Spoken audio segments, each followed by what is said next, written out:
Mnamo Aprili 2 mwaka 2025 katika uwanja wa Kendo huko Frisco, Texas nchini Marekani, kulitokea tukio moja la kusikitisha kati ya wanafunzi wawili ya shule ya upili ama shule ya high school.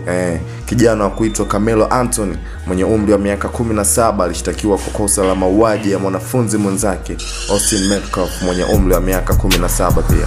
Kulingana na ripoti, ugomvi ulianza wakati Austin alipomwomba Carmelo aondoke kwenye hema la timu yao. Baada ya mzozo mfupi, Carmelo alidaiwa kumchoma kisu Austin kifuani na kusababisha kifo chake. Baada ya tukio hilo, Carmelo alikamatwa na kushtakiwa kwa mauaji ya daraja la kwanza, huku familia ya Austin ikiombeleza kifo cha kijana wao, wakimkumbuka kama mwanafunzi na mwanamichezo aliyokuwa na ndoto kubwa katika miaka. Basi bana, baada ya tukio hilo, basi watu wamekuwa na mitazamo mbalimbali. Kumbuke kuwa huyu kijana Anthony ni kijana wa African American, na maanisha kwamba ni kijana mweusi, huku aliochomwa kisu ni kijana Austin Metcalf ni mweupe ama mzungu. Tukio ambalo limeleta tafulani kweli kweli, huku jamii ya African American ikisema kwamba kijana wao hana hatia, huku pia jamii ya wazungu wakisema kuwa Austin Metcalf anahitaji haki yake. Kwa vipi? Anahitaji haki yake ili kijana huyu wa African American Anthony apelekwe jela.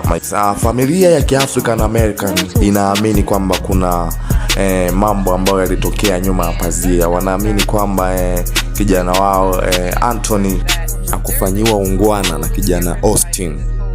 Stories zilizopo ni kwamba kijana huyu wa African American Carmelo Anthony alikuwa amekaa kwenye tent ama hema ambalo sio la timu yake. Kumbuke ilikuwa ni mashindano ya shule za high school. Kila shule ilikuwa ikiwa amekaa kwenye tent lake, na ilielezwa kuwa kwamba huyu kijana huyu Carmelo Anthony alienda kukaa kwenye tent ambalo sio la shule yake, ambapo alikutana na kijana huyu Austin Metcalf. Kijana huyu Austin Metcalf akamwambia kuwa atoke na aende kwenye tent lake la shule inayomfaa, lakini Anthony hakusikiliza. Ikatokea ugomvi baina yao, na ikasadikika kuwa baada ya ugomvi huo, basi Carmelo Anthony akamchoma kisu kifuani na kusababisha kijana huyo kupoteza maisha. Basi bana, baada ya tukio hilo, jamii ya African American wameamua kuanzisha mchango wa kudonate ili kumbail out kijana huyo Carmelo, wakiamini kwamba ilikuwa ni self defense, wakiamini kwamba kijana huyo hakuwa na hatia bali alikuwa akijilinda.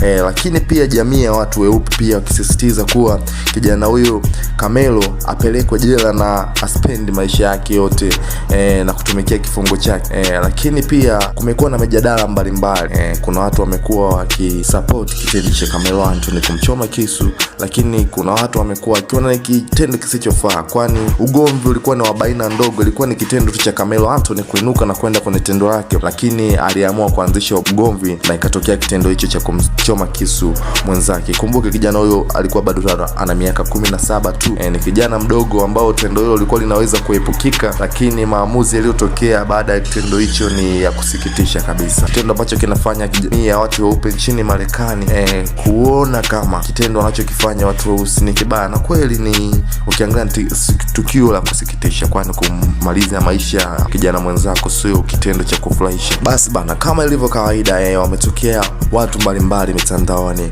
wapo wakisema kuwa kitendo hicho kitakiwi, na wapo wamekuwa wakikiunga kitendo cha Carmelo Anthony wakiamini kwamba ilikuwa ni self defense. Jamii hasa jamii ya African American wanaamini kwamba ilikuwa ni self defense, lakini pia jamii ya wazungu wakiamini kuwa ni kitendo kilikuwa ni kitendo cha mauaji. Kwa kijana Carmelo Anthony anatakiwa atimize kifungo chake jela. Basi bana, yangu ni hayo tu, yataendelea. Basi sisi kama Bisaika TV tuko hapa kukujulisha ripoti itatolewa, kama ni kifungo cha miaka mingapi tutakujulisha. Mambo yote yatatokea, basi tutakuwa hapa kukujulisha. Naam, ulikuwa nami Abdallah Ramadhani, mpaka next time.